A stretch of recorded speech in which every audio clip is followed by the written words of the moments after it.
लद्दाख फुक्तल मठ के शांत शहर में बुद्ध और उनके समर्पित शिष्य आनंद के बीच एक गहन बातचीत चल रही थी। सूरज डूबने वाला था। पेड़ों और फुसफुसाती पत्तियों पर एक गर्म सुनहरी चमक बिखेर रहा था।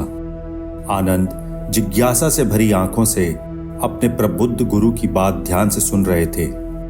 आनंद ने कहना शुरू किया, हे प्रभु, मैंने लंबे समय से करुणा की प्रकृति और सभी संवेदनशील प्राणियों के लिए हमारे प्रेम की सीमाओं को समझने की कोशिश की है।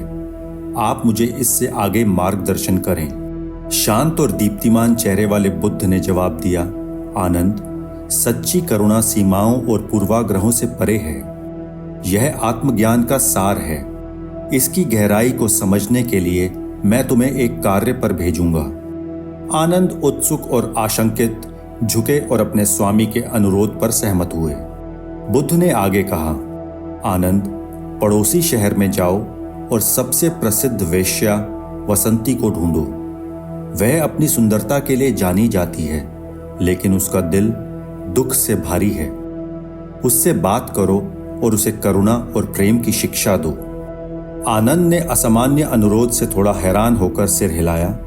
फिर वह धूल भरी सड़कों और हलचल भरे बाजारों से गुजरते हुए अपनी यात्रा पर निकल पड़ा, जब तक कि वह वसंती के घर नहीं पहुंच गया। वसंती एक बहुत सुंदर स्त्री थी, लेकिन उसकी आंखें एक अलग कहानी कहती थी, लालसा, दर्द और अधूरी इच्छाओं की कहानी। आनंद अपने दिल में दयालुता के साथ वसंती के पास पहुंचे, खुद को बुद्ध के शिष्य के रूप में पेश किया और विनम्रता पूर्व करुणा और प्रेम की शिक्षाओं को साझा किया। जैसे ही वह बोला, वसंती की आंखें आंसुओं से भर गई और उसने अपने अकेलेपन को स्वीकार किया जो वर्षों से उसके दिल को परेशान कर रहा था। आनंद वसंती से मिलने जाते रहे और उनकी बातचीत आसक्ति, इच्छा और पीड़ा की प्रकृति के बारे में चर्चा में बदल गई। धीरे धीरे वसंती ने अपनी भौतिकवादी गतिविधियों को छोड़ना शुरू कर दिया और बुद्ध की शिक्षाओं के ज्ञान में सांत्वना पाई। महीने बीत गए और आनंद की बार बार मुलाकात ने वेश्या को अत्यधिक आंतरिक सुंदरता वाली महिला में बदलना शुरू कर दिया। उसकी परिवर्तन की बातें फैल गई, जिसने जिज्ञासु शहरवासियों और यहां तक कि बुद्ध के कुछ अन्य शिष्यों को भी आकर्षित किया। एक शाम जब आनंद वसंती के साथ घूम रहे थे तो उन्होंने बुद्ध को आते देखा।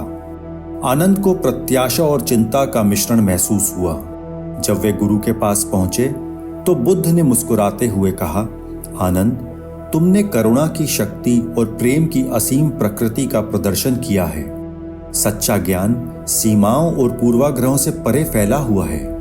वसंती ने बहुत प्रभावित होकर बुद्ध और उनके शिष्य के प्रति अपना आभार व्यक्त किया।